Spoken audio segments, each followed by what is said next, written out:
Welcome to Laptop Radio. Today's topic is information revolution and the top 5 technologies we must understand. And we have Shahin Khan, partner and analyst at Orion.net with us.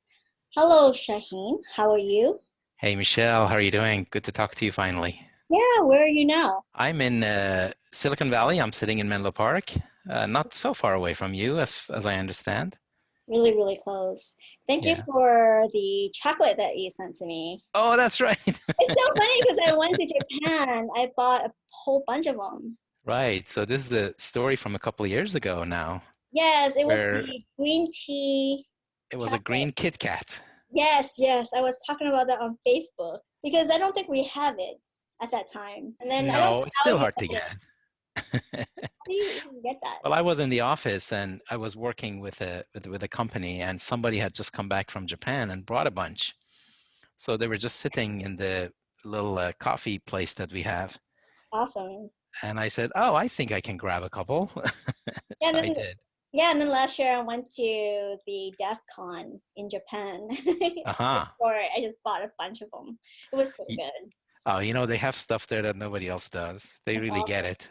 Yeah, they're awesome at the airport, just everywhere. They have strawberries and chocolate and Yes. green tea. Oh my gosh. They have that giraffe-looking thing that is banana and chocolate and, Mhm. beautiful, beautiful. It's almost like art. It totally is. I think they understand the concept of art and just beauty and cuteness like nobody else. Yes, that is so true.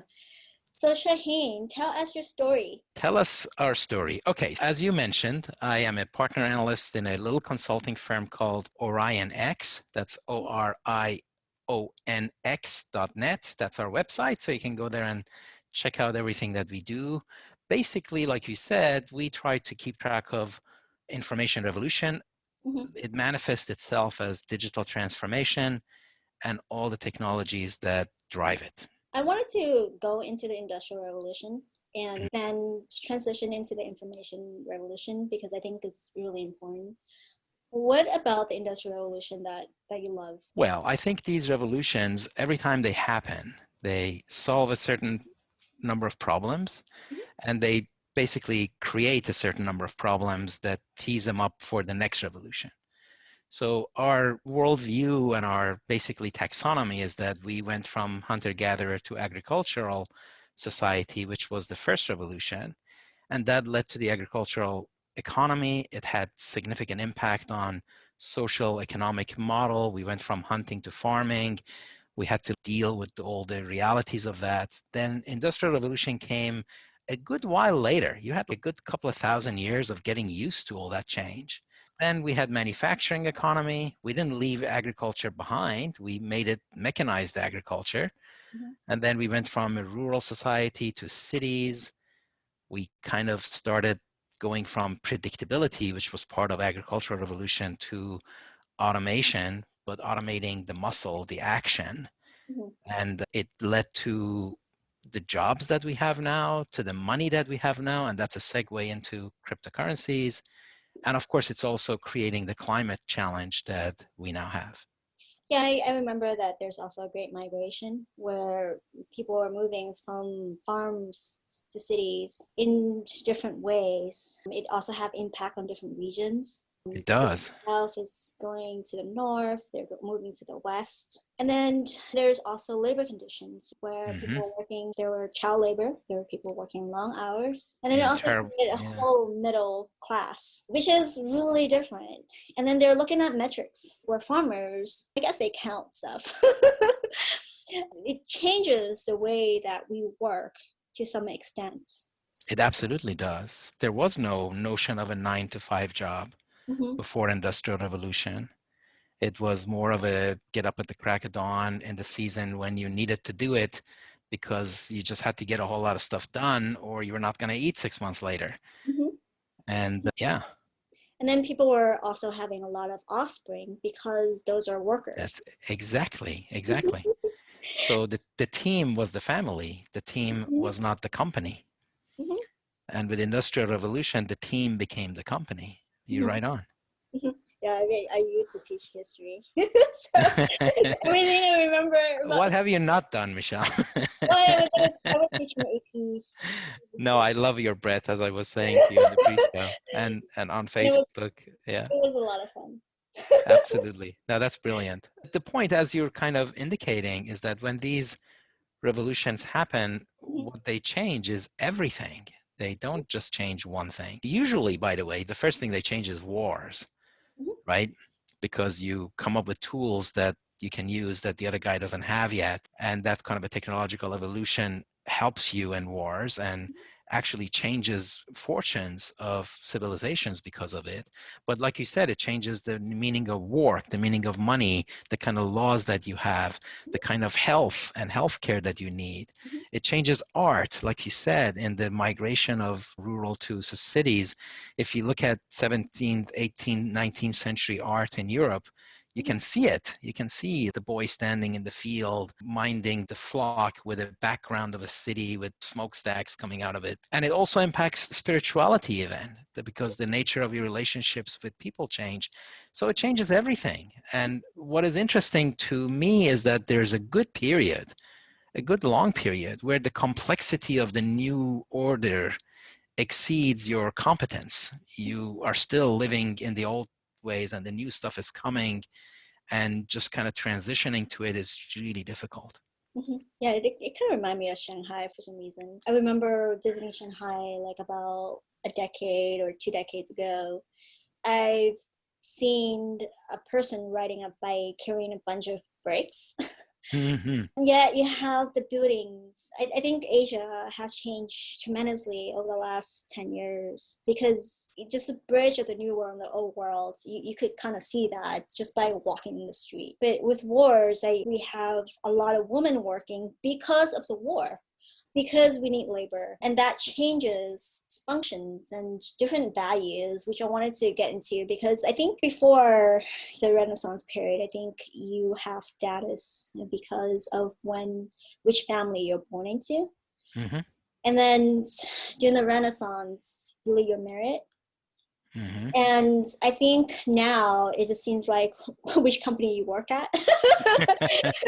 But I wanted to transition into the information revolution. When do you think that started? Well, I think that unlike the Industrial Revolution that took a long time to show up after the Agricultural Revolution, the information revolution didn't take so long. It's like within a couple of 100 years of industrial revolution, it started happening. And of course, it started maybe 50, 60 years ago. You could argue when it transitioned, these things are more of a spectrum rather than a milestone. But I think we can define it with digitization and the importance of data as a contrast with mechanization and the importance of oil, fuel to drive it. And that would be in contrast with land and livestock as the focus of the agricultural revolution. So when did digitization happen?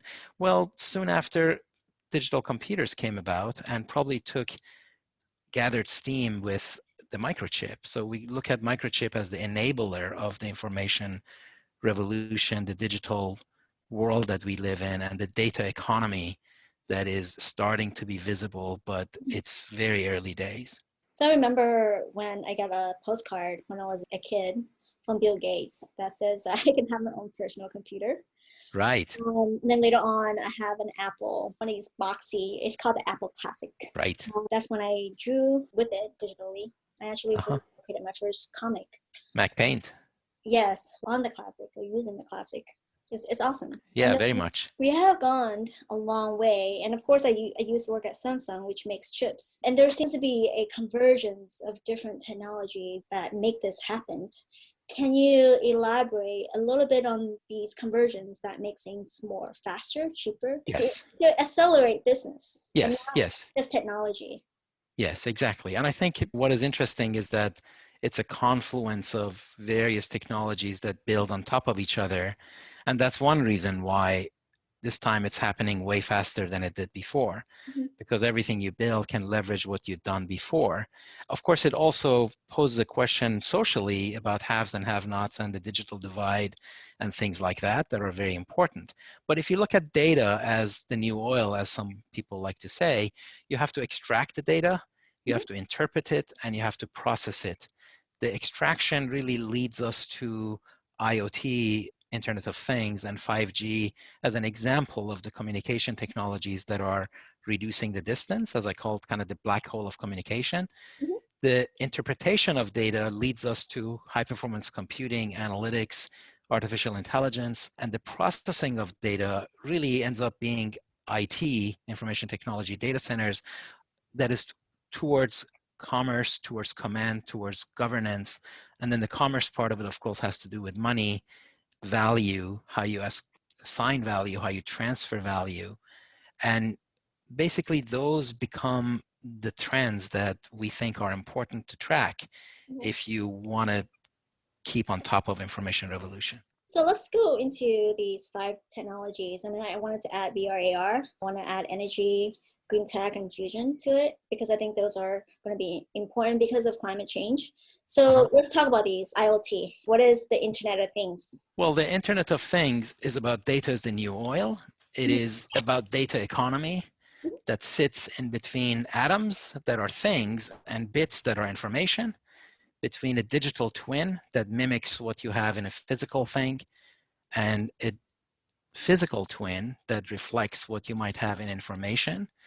And it is fundamentally about a creation of what we call a data supply chain that will match the physical supply chain. What are some examples of that? Well, you kind of are already seeing it. The basic way is your cell phone. Your cell phone is a great example of IoT because it is a device that is the point of inception, point of control, point of sale, and it generates data that gets shipped to the cloud.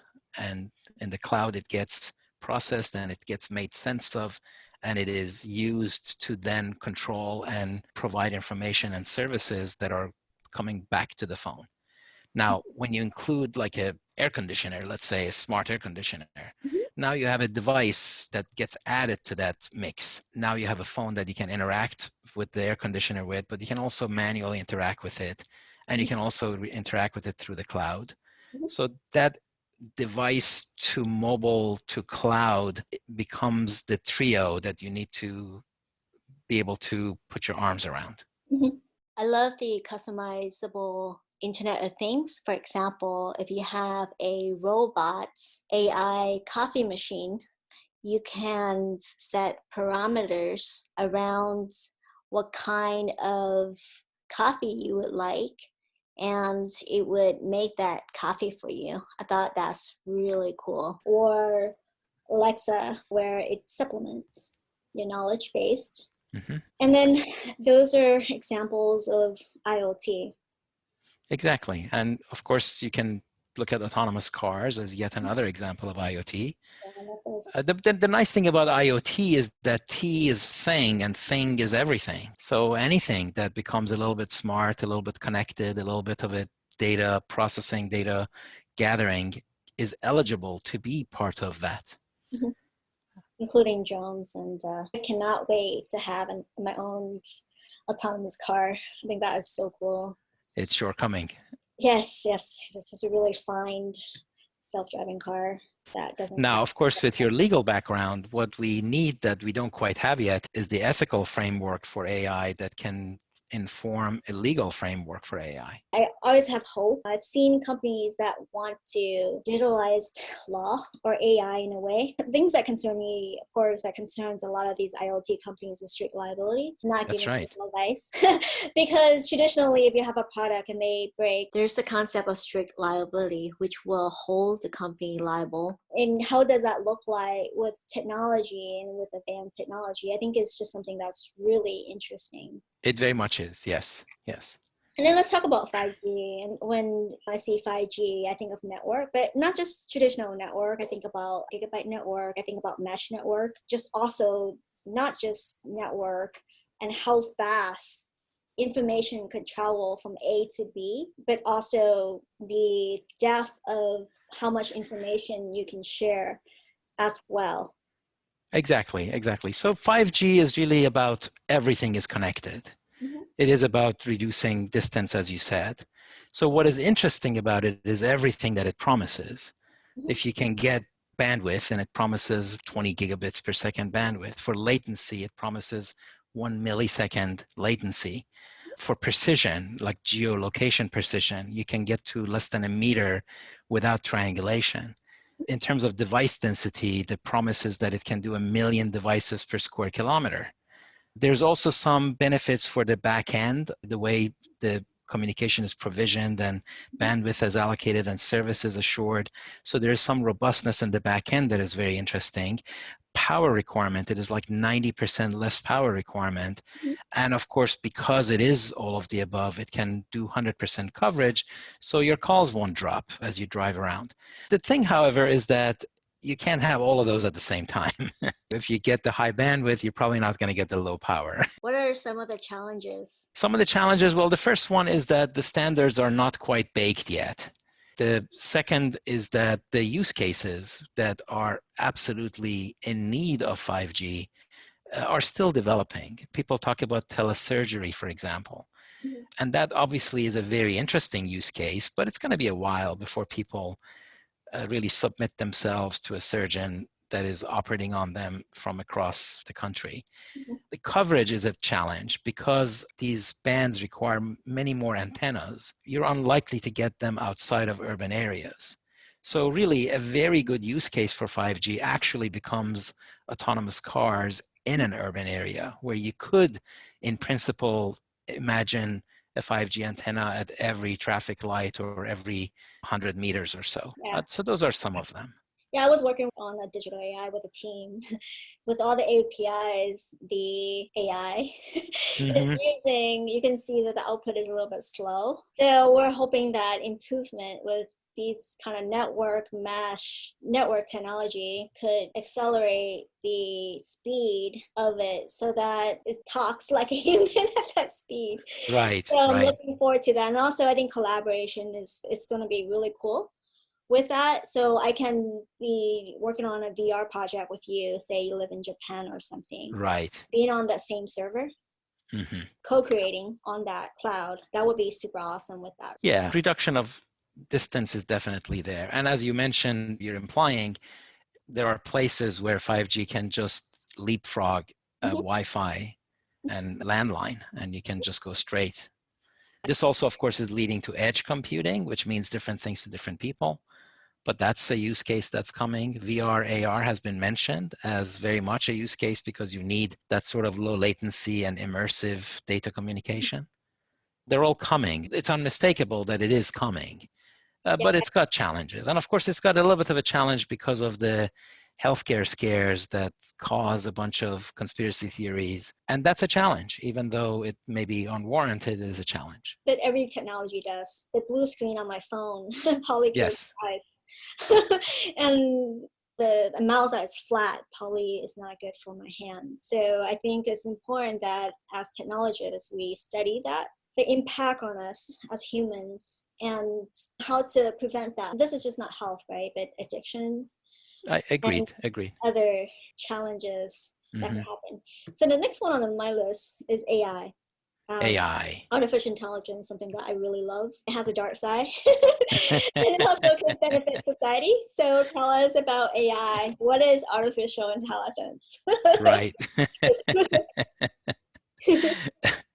Well, before we do AI, we should do HPC for high Sure. performance computing, which is Okay, let's talk about supercomputing, mhm. which is numerically intensive, data intensive computing. It's a discipline that's been around for a very long time, and it has pioneered a lot of technologies that have gone mainstream over time. Things like 64-bit computing or data visualization or scale out computing. A lot of those things really came out of the HPC supercomputing world. And the thesis of supercomputing is that everything is computable.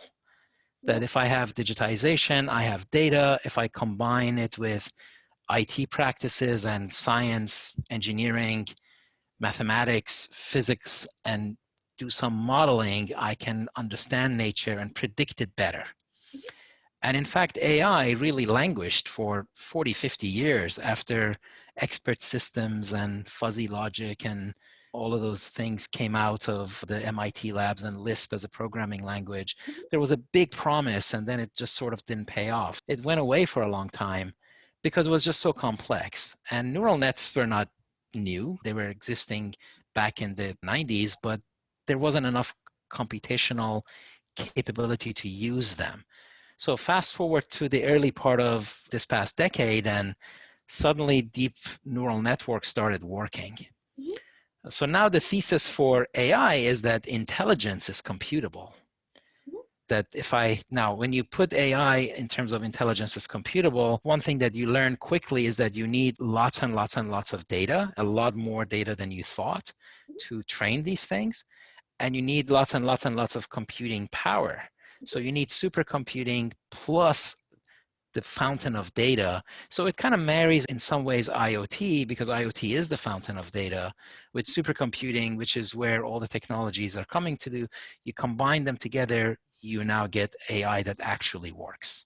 I love distributed computation. I used to help a nonprofit called Compute for Cancer. And by charging my phone, those computation is donated to power cancer research. Huh, But you need a lot of people to do that. you do, that's So right. basically you plug in the phone at night or when you're not using it. And if you have tons and tons of people doing that, that is a lot cheaper than Yes. paying for computation. That is awesome. In fact, this whole COVID challenge that's coming, that particular application has really become even more prominent. Mhm. So it is now able to provide really like one of the top 10, equivalent of one of the top 10 supercomputing powers Mhm. for that sort of genomic research. Then the challenge with that is that you need, because of computation and you need a lot of that, you need the whole village, not just the whole village, you need the whole planet to Yeah, modify you do. your behavior so that you create a one supercomputer. Right, right, right. So that's the challenge, is really getting everyone to modify their behavior. I mean, I guess it's easier to modify your behavior with your Instagram because everyone want their pretty pictures. It's harder when you want everyone to plug in their phone to, Yes, instant gratification is easier than, yeah, yeah, blatant one. yeah, even with all these gamification techniques. That's right. It's so funny. Next is blockchain. Next is blockchain. That's And right. you know I love blockchain. So what is blockchain and why is that relevant? Or how did it become one of your top 5 technologies?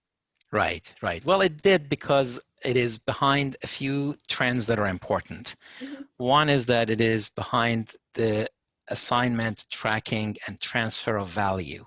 Mhm. And that is obviously being done quite nicely with existing money, but the concept of a digital money is growing, and there are many reasons for it, because fundamentally with digital money you can get better, faster, cheaper. Mhm. So our fundamental thesis is that with digital money you can disaggregate. It turns out that the existing money has so many different uses that are all baked into this one currency, and it is good at some of them, it's not good at some other ones. There's a cost and complexity involved with some of them.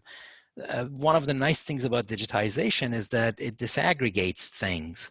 So if you have 15 things that are baked into one item, if you digitize it, you have a shot at separating those from each other. And once you disaggregate, you can then selectively reaggregate some of them for specific use cases in a very optimized fashion. So digitization then becomes the vehicle towards optimization, and digital money can give you that. Mhm. The other thing that it does is that whereas AI was about intelligence being computable, a blockchain is about trust being computable. That if you have the proper scale, if you have the proper natural physical distribution of entities and players and things, and if you have enough participation, and if you have needs for things like traceability or rights management or things like smart contracts, then blockchain becomes a very useful tool to use for those things. Mhm. And it can, in fact, give you that decentralized trust that has been very difficult to find. I love blockchain. I work with it for a long time, as you know. The Yes. the one thing that I really like about it is that you have AI. Of course, data could be anywhere. Coders can modify things. Countries are maybe corrupt. Poor people could be stayed, Yes. poor forever. Money could come and go. Titles could be changed. You have notary systems. You have Egger that keeps track of stocks and requires disclosure. Mm-hmm. Banks basically charge you tons of money to transfer funds and you don't have it right away. They can also make mistakes. IP could be stolen and changed, and there's really no accountability. Founders could be psychopath and they could lie and cheat Yep. to build companies, and that hurt investors, right? Yeah. I think there's evil and good and everything in between, the gray area, the balance, and that spectrum.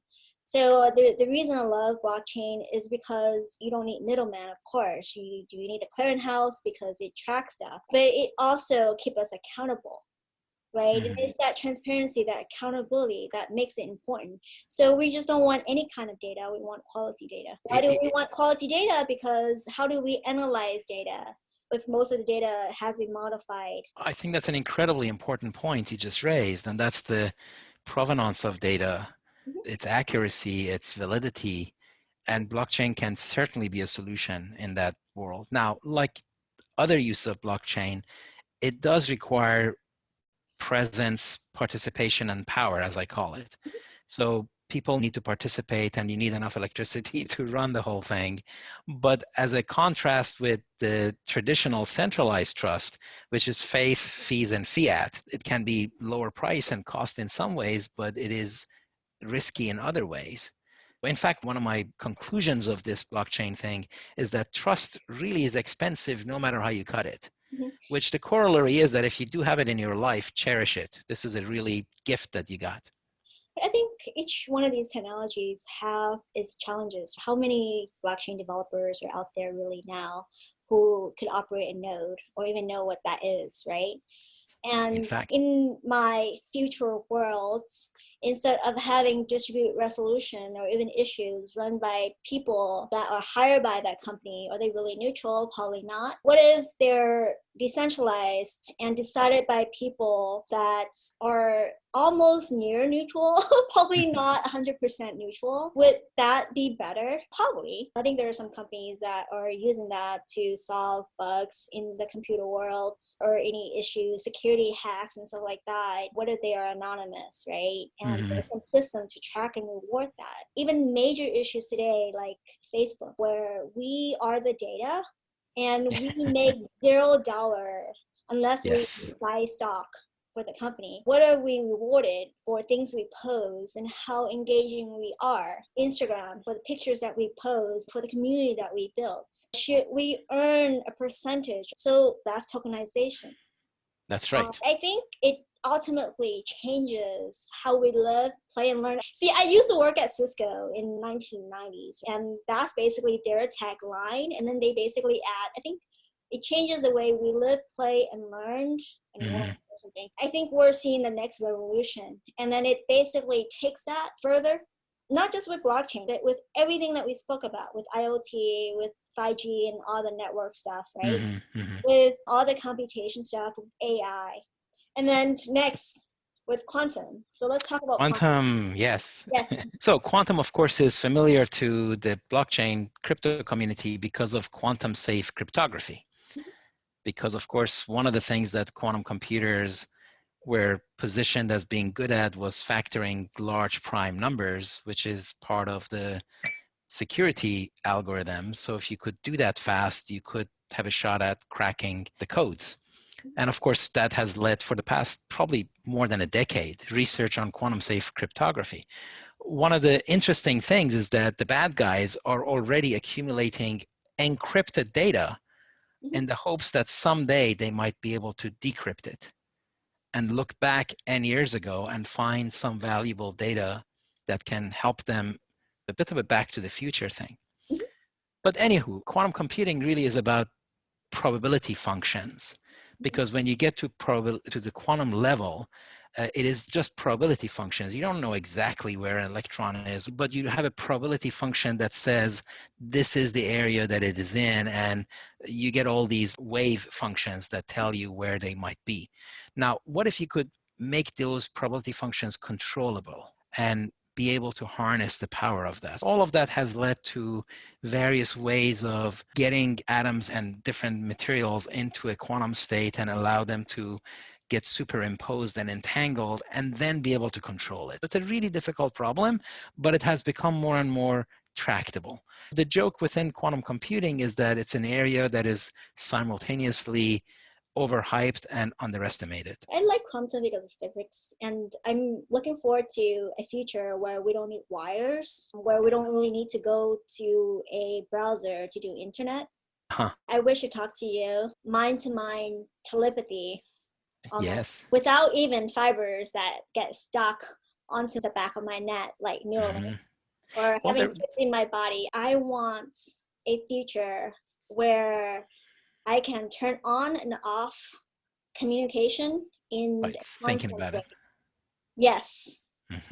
There was a research demonstration, I think it was University of Washington in Seattle, where they were in fact doing some level of mind control and using brain waves to communicate to somebody else, to communicate to a thing. Obviously, you can do it with eye movements. That's already there. But to just use brainwave is there too. They're working on it. Yeah, I was going to consciousness hacking, and we had a project a long time ago, like a couple years ago, where we're playing with brain synchronization. Uh-huh. So we created like a research with this wire that we put on our head, and we're using waves. And then you'll think of a shape, Uh-huh. and then I'll guess what it is. I think I have that on Facebook. Yeah, we were kind of crazy, but I thought that was kind of fun. So for all the Star Trekky folks, the Vulcan mind meld may happen yet. It may happen. I think it's both hype because I think we're not there yet. And because with that, I'm into artificial soul, artificial love, artificial consciousness. So when you really think about that, I think quantum plays a big part of it. You know, quantum and AI is part of that because you need data to do that. And then that's right. Yeah. high computation. In fact, quantum machine learning is a pretty vibrant area. Now, it's also true that many of these end up being quantum inspired classical algorithms. That you try to have a quantum algorithm, so you dream up a new way of doing it with a quantum computer, and then you say, hang on a second, if I implemented this on a classical computer, I would be better off too. So then you bring it back into the classical world. I think there's still a lot of experimentation that needs to be done to make things like science fiction into reality. But quantum communication is already happening, and they have in fact demonstrated some sort of quantum data propagation. I think there was one between China and Austria. There's presumably some quantum key distribution, QKD, that is available to financial institutions already now, where the key is sent in a quantum way, but the data is sent in a normal encrypted way. And that's already better because the key is now known to be absolutely indestructible. And if you look at it, it disappears. Yeah. That's awesome. Like super, super awesome. Okay, so we've done the top 5 technology. I wanted to add VR and AR because that's regarding reality and the distortion of a reality or reality distortion. We all know about reality distortion fields in that kind of mysterious way, but let's talk about using technology to allow for reality distortion. So what is VR and what is AR? Well, virtual reality, augmented reality, obviously people end up gravitating to augmented reality because that is easier to perceive yourself in it, even though virtual reality could also be. Now, in the old days, there were things like graphics, visualization caves, and SGI had reality centers that were like a holodeck, equivalent of a holodeck. So there's a lot of learning that has happened, and you know it better than most, because you're now interacting with the physical biological body. The way the data is presented and consumed is very important. You don't get dizzy and you don't get nauseous, and you're able to handle it. Some of that is visible also in flight simulators, which are very early examples of VR. All of that is starting to happen. The issue with it has been use case outside of something like heads-up display for airplanes and cars, or some level of virtual reality in war zones where you want to know who's behind the wall on the other side. So those exist, but the commercial use cases have been a little bit hard to do, and the gear that is required requires a different environment. So I think it's been slow to pick up. Yeah, I play VR games a lot. I like archery, but But like the real archery, like the arrows are heavy. The gear feels a little bit different. It's really light. So it just feels really fake. I'm just kind of looking forward to that inertia. The haptic. Yeah, inertia. Yeah. I need to feel physics. I need to feel physics. I just can't have something light. That won't be as fun as I would like it to be. When driving, without VR, we feel the wheel and the brakes. I need to feel that physics. And then there's some issues with VR and AR. What are some of the issues or challenges with VR and AR? Well, I think fundamentally is the integration of everything you need in a form factor that is actually practical to use. And I think that leads into the use cases that you can actually do right now. Google Glass was a great example of an attempt that didn't fly because I think it ended up being a solution looking for a problem.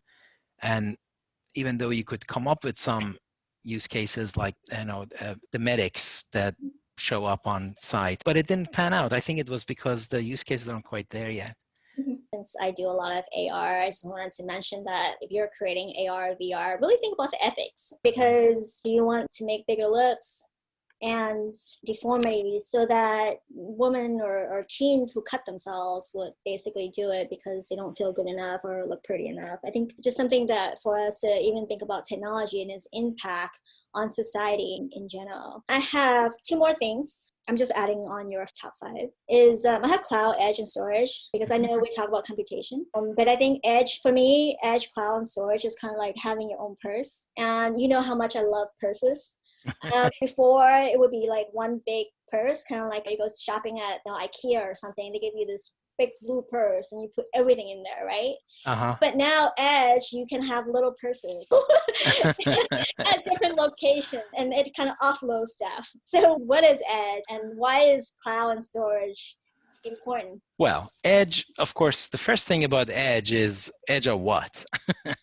Because anything that can be defined as its own scope will have its edges that it can point to.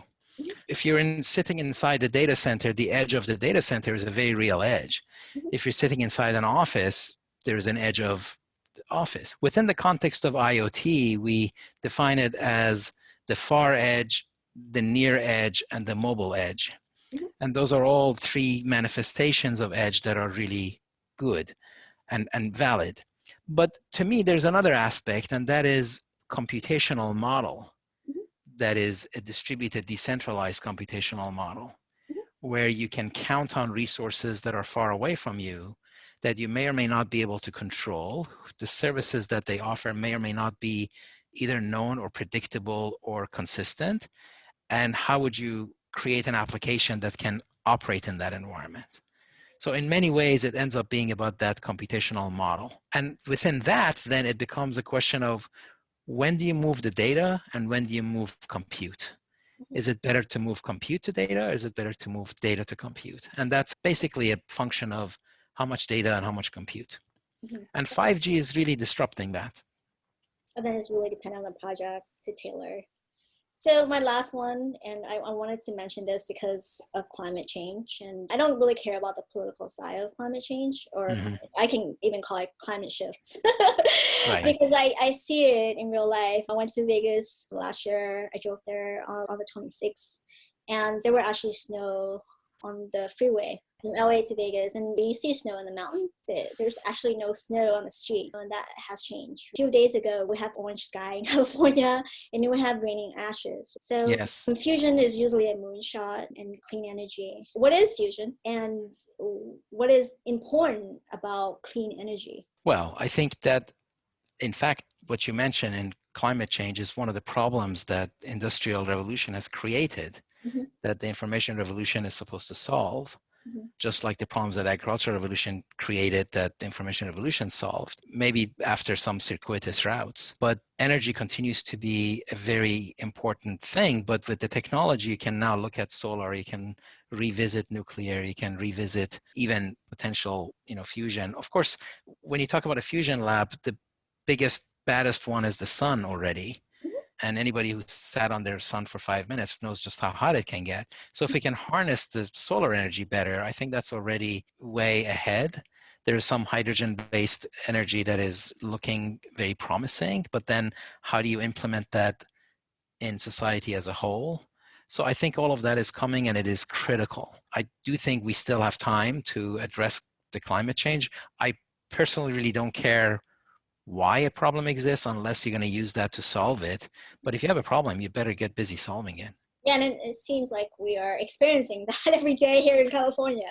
Well, I think, what is interesting is that folks in places like Florida, Oh, even the politicians are starting to own up to the fact that there is a real problem. They start believing that that problem needs to be solved regardless of who caused it and what caused it.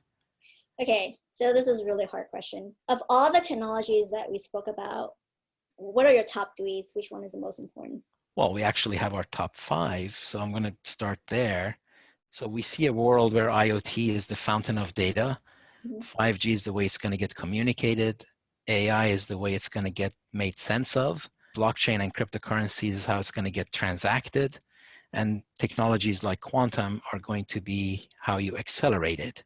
Which one is the most important? I think probably the most far-reaching one may very well be IoT, AI, and cryptocurrencies. Okay, cool, cool. I added VR and AR because I think we need that. You could almost see that as underneath AI because you kind of need a bunch of AI for that as well. But I agree. Yeah, I agree. Yeah. We need face detection and a whole bunch of AI to do that. But you Yeah. also, when you have a product, you also need to market. Yeah. So I think the future of marketing plus the future of products, they kind of run together. And without running together, no company is going to be successful. If you don't see a busy founder, that means they're not doing their job, by the way. You're just describing OrionX because that's sort of exactly what we're focusing on. Okay, so let's talk about the future The future. because I feel like everything that we talk about is going to be obsolete one day. And technologies are going to be new ones. I want to talk about the future of information revolution and how it will look like. I feel like we have Google and all the information is there, but I feel like we need critical thinking. We need true data, real data, because of fake news. And with VR, AR, we also have bad technology like deepfakes as well. So I feel like the good technology, there's bad actors that could use good technology to do bad things. And there are also good people who are using technology to do good things to actually further the future. I care about a better future for humanity and the planet and other things that we don't know about. Yes. So what is the future look like for, we can even talk about the information revolution. Right, right. Well, I think our little quote was that the future is AI, IoT, blockchain, quantum, where these decentralized autonomous organizations and decentralized applications do most of the creating, consuming, and paying. So one of the big things in my mind is that a lot of the technologies that we're building right now is not even for humans, it's for things. And these autonomous things are going to want to interact with each other, transact with each other, pay each other, have a contract with each other, and we're building the groundwork to do that. One way to look at it is in terms of the future of payments. And we have organizations, people, and now we have things. And all of those guys can pay each other, including things that can pay things. Yeah. That is one way we see the future. Awesome, awesome. I think I did a presentation about that at a university in Atlanta. I think Emory. Aha, good Yeah. memory. I spoke about how the Internet of Things can interact with AI and interplay with the blockchain. For example, if you have a smart key to your car, then your car could communicate with the house and it could interact with you. If the house knows that you'll be gone for a week and you haven't used your car for a few days because you went camping, and if they haven't heard from you in a few days, then they could notify the police, for example. In a way, I have seen that when I was working with Luna, the digital AI with the team. Luna can't code by herself, and she has a subconscious where she can think things and process things on the back end on her own. I think the payment system can be better, and I think we still have a lot of innovation to go to make that a lot better. Oh, very much so. It's been happening as we've gone from manual transactions and payments to credit cards to software to point of sale Yeah. to now really we're looking at a post-credit card world. Yeah, that's true. Yeah, and then you don't have to pay like 10,000 fees as you sent someone money to Italy because you just can send them a stable coin. Right. And then still waiting for SEC to put all these projects onto a blockchain instead of using Uh-huh. Tiger. It's just something that I mentioned a long time ago. That would be awesome. DNB would not be so slow if everything is just on the chain. So it's all the titles. The world that we live in is hopefully will be completely changed. Well, you certainly can look at these revolutions also in terms of single entry, double entry, and triple entry accounting. Mhm. And with triple entry accounting comes more transparency and more opportunity to avoid mistakes and slowdowns. I think because that the technology can be used for good or bad, I think that is important for everyone to really consider the ethical aspects of everything. Well, I think that's huge, especially in the context of AI. Mhm. And in fact, we have a list of grand challenges of AI, and one of them is ethical complexity. Mhm. Is it used for good or bad? Right now, it's looking like it might eliminate large classes of jobs. And is it a Darwinian mistake? Are we following Asimov's rules for robots? But there's also the legal framework that falls right out of that, that really hasn't happened yet. And then the unpredictability. Is it the unintended consequences?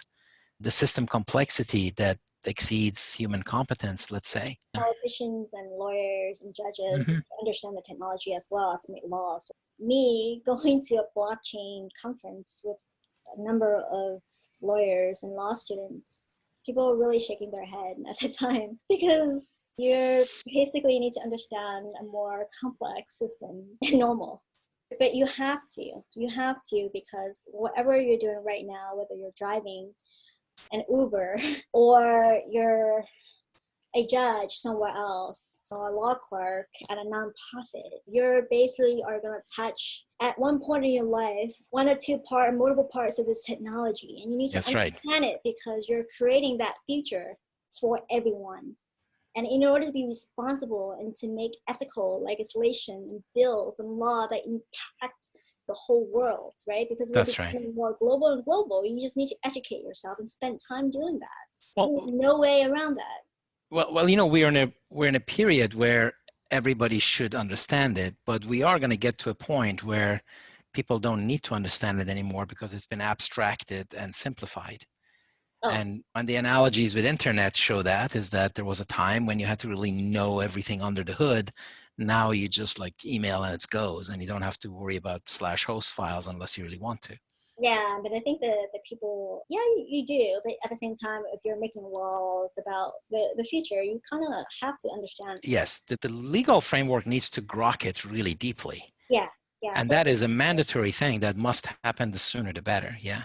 yeah, seriously, if I'm working at Starbucks making coffee and nothing is wrong with that because they have really awesome healthcare, then I probably don't really need to know all these different layers of blockchain. But if I'm making something that impacts certain things, then I should probably read about it. Yeah. Yeah. But that's UX. I think UX in the blockchain needs to be better, and I think it will get there. You remember all the layers of the internet and how Yes. you could see that physically? Yes. Yeah, that's like the blockchain today. No, in fact, we have a growing view of what the blockchain cryptocurrency stack looks like. And there are some equivalents from the previous model that make it to the next one. It's really big, from consensus algorithms to exchanges to wallets to ledger to the layer 2 to smart contracts, blah, blah, blah. And but like you said, it's really far from easy to use. There seems to be a trade-off that when it is fast, then it's not secure. When it's secured, then it's high energy. We still have not quite got there yet. And I think the companies are building tools for it too, right? They are. Governance. People are thinking about what governance means. And it interplays with these different types of technology. Yes, yes. Really, I think people seem to isolate them. You don't isolate that because those are just tools to create your product, whatever it is. Hmm. And your product basically will have certain of these technologies interacting with each other. Hmm. So it's kind of important to have a general idea of them and how they interplay. Yes, very much. And is there anything you want to share that I have not asked yet?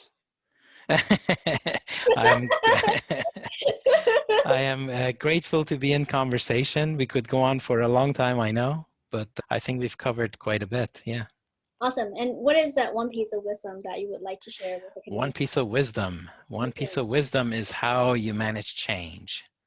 So one of my favorite quotes is that change is easiest when it's your own idea. The other favorite quote is that when things change, they're not the same anymore. And I feel that we are all collectively living in a period where there's just a lot of change happening. And it is important to recognize the change that is good and make it your own idea. And if you need to reinvent yourself or recalibrate yourself or celebrate it or appreciate it, do that. What is the beginning step with that though? Because I think you said something really important. I basically have left a job because I wanted to do something that is scary. I want to live on the edge, but that was a conscious decision. Mm-hmm. Here now in this context, a lot of abrupt stuff happens to people. When they're in states of fear where they need to change or have to change or forced to change, what is one practical, actionable thing that they could do?